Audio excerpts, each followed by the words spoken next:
Quest Foundation presents magazine Ma Swamini Prerna. Editor Shri Ajay Sheth. Theme of this current issue is Divyangjan Samvedna અને પડકારની दुनिया. दिव्यांगजन, संवेदना और चुनौतियों की दुनिया. दिव्यांगजन, a world of sensations and challenges. July-August 2023. Volume number 3. Issue number 15. With this special edition, we provide an insider view of the world of Divyangjan, the specially abled. Let us together understand the sensations and challenges from their side of the story. दिव्यांगजन, समान अवसर और सशक्तिकरण. लेखक विद्याभूषण अरोड़ा. महात्मा गांधी ने जब अपना यह प्रसिद्ध कथन कहा होगा कि किसी भी मनुष्य की वास्तविक शक्ति या ताकत उसकी शारीरिक क्षमता से नहीं आती, बल्कि उसकी अदम्य इच्छा शक्ति से आती है, तो पता नहीं कि उनके मन में दिव्यांगजन थे या नहीं, किंतु उनका यह कथन पूरी तरह से दिव्यांगजनों पर लागू होता है. किसी भी दिव्यांगजन को मन और मस्तिष्क से एक सामान्य व्यक्ति की तुलना में कहीं ज्यादा शक्तिशाली होना होता है, क्योंकि उसी आंतरिक शक्ति के सहारे उन्हें अपना जीवन चलाना होता है. यदि आप किसी दिव्यांगजन के संपर्क में हैं और आप याद करेंगे तो पाएंगे कि वह दृढ़ निश्चयी है और अदम्य इच्छा शक्ति का स्वामी है. और ठीक इसीलिए उसे किसी की दया और सहानुभूति नहीं चाहिए, बल्कि उसे आपकी संवेदनशीलता और समझ चाहिए कि आप उसकी आम जरूरतों के साथ साथ उसकी भावनात्मक आवश्यकताओं को भी पहचान सके. हम समाज के तौर पर विकलांगता को जिस प्रकार डील करते हैं, उसी पर यह निर्भर करता है कि हमारा शासन और प्रशासन, चाहे वो स्थानीय या केंद्रीय सरकारें हों, इस विषय पर कैसा रुख अपनाते हैं, क्योंकि कोई भी नीतियां या कानून समाज के प्रबुद्ध जनों की राय के अनुसार ही बनते और बदलते हैं.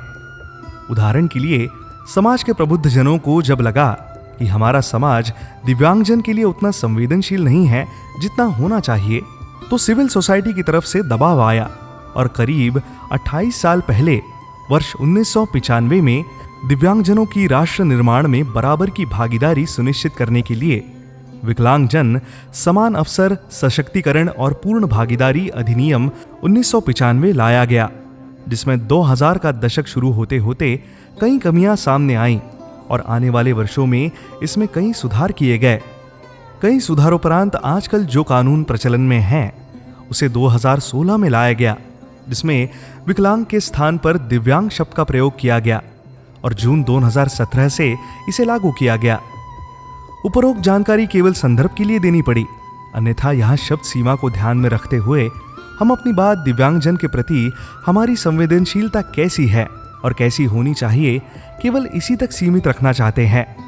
उदाहरण के लिए, यदि हम अपने आसपास के परिचितों और मित्र मंडल को देखें तो हम में से अधिकांशतः पाएंगे कि हमने तो ऐसे लोग मित्र बनाए ही नहीं जिनमें किसी किस्म की शारीरिक या फिर मानसिक कमी है. चलिए याद करते हैं पिछले कुछ वर्षों के उन समारोहों को, विवाह समारोह या कोई भी ऐसे अवसर जिनमें बहुत से मित्रों नातेदारों ने हिस्सा लिया हो, और फिर सोचते हैं कि उनमें कितने दिव्यांगजन ने भाग लिया.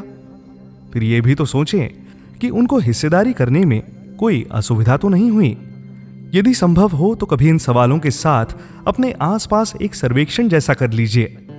यदि आप पाते हैं कि दिव्यांगजन का आपके निकटतम समाज में ठीक प्रकार से सम्मिलन हो चुका है, तो आप सचमुच एक अत्यंत संवेदनशील वृत्त में रहते हैं. लेकिन ज्यादा संभावना यही है कि यदि आप ईमानदारी से देखेंगे तो पाएंगे कि दिव्यांगजन तो दूर की बात है.